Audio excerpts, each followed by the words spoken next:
Today is an historic day. Today, the House of Representatives will be the first chamber in Congress to approve legislation that has been pending before the House and Senate for several years to reform and modernize the Electronic Communications Privacy Act, or ECPA. Reforming this outdated law has been a priority for me as chairman of the Judiciary Committee. I have worked with members of Congress, advocacy groups, and law enforcement agencies for years on many complicated nuances involved in updating this law. 2 weeks ago, the House Judiciary Committee unanimously reported a revised version of H.R. 699, the Email Privacy Act. The resulting bill is a carefully negotiated agreement to update the procedures governing government access to stored communications content and records. 30 years ago, when personal computing was still in its infancy and few of us had ever heard of something called the World Wide Web, Congress enacted ECPA to establish procedures that strike a fair balance between the privacy expectations of American citizens and the legitimate needs of law enforcement agencies. In 1986, mail was sent through the U.S. Postal Service, a search engine was called a library, tweets were the sounds made by birds in the trees, and clouds were found only in the sky.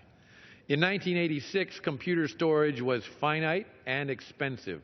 It was unheard of that a commercial product would allow users to send and receive electronic communications around the globe for free and store those communications for years with a third-party provider. So much has changed in the last 3 decades. The technology explosion of the last 3 decades has placed a great deal of information on the Internet, in our emails, and on the cloud. Today, commercial providers, businesses, schools, and governments of all shapes and sizes provide email and cloud computing services to customers, students, and employees. The Email Privacy Act establishes for the first time in federal statute a uniform warrant requirement for stored communication content in criminal investigations, regardless of the type of service provider, the age of an email, or whether the email has been opened. The bill preserves the authority for law enforcement agents to serve the warrant on the provider because, as with any other third-party custodian, the information sought is stored with them. However, the bill acknowledges that providers may give notice to their customers when in receipt of a warrant, court order, or subpoena, unless the provider is court-ordered to delay such notification. The bill continues current practice that delineates which remote computing service providers or cloud providers are subject to the warrant requirement for content in a criminal investigation. ECPA has traditionally imposed heightened legal process and procedures to obtain information for which the customer has a reasonable expectation of privacy, namely emails, texts, photos, videos, and documents stored in the cloud. H.R. 699 preserves this treatment by maintaining in the statute limiting language regarding remote computing services. Contrary to practice 30 years ago, today vast amounts of private, sensitive information are transmitted and stored electronically.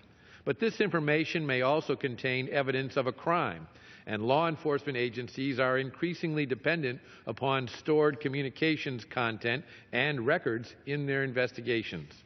To facilitate timely disclosure of evidence to law enforcement, the bill authorizes the court to require a date for return of service of the warrant. In the absence of such a requirement, H.R. 699 requires email and cloud providers to promptly respond to warrants for communications content. Current law makes no distinction between content disclosed to the public, like an advertisement on a website, versus content disclosed only to one or a handful of persons, like an email or a text message. The result is that law enforcement could be required to obtain a warrant even for publicly disclosed content.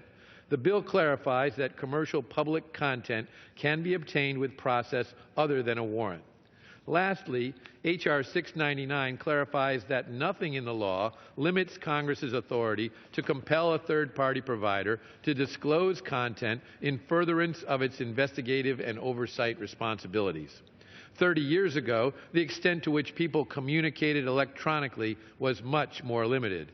Today, however, the ubiquity of electronic communications requires Congress to ensure that legitimate expectations of privacy are protected while respecting the needs of law enforcement.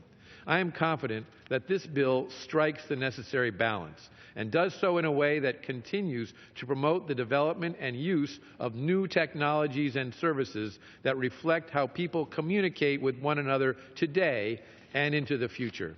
I'd like to thank Congressman Yoder and Congressman Polis for introducing the underlying legislation and for working with the committee on improvements to the bill. With this historic vote today, Congress will approve legislation that embodies the principles of the Fourth Amendment and reaffirms our commitment to protecting the privacy interests of the American people without unduly sacrificing public safety. I urge my colleagues to support this bipartisan legislation, and I reserve the balance of my time.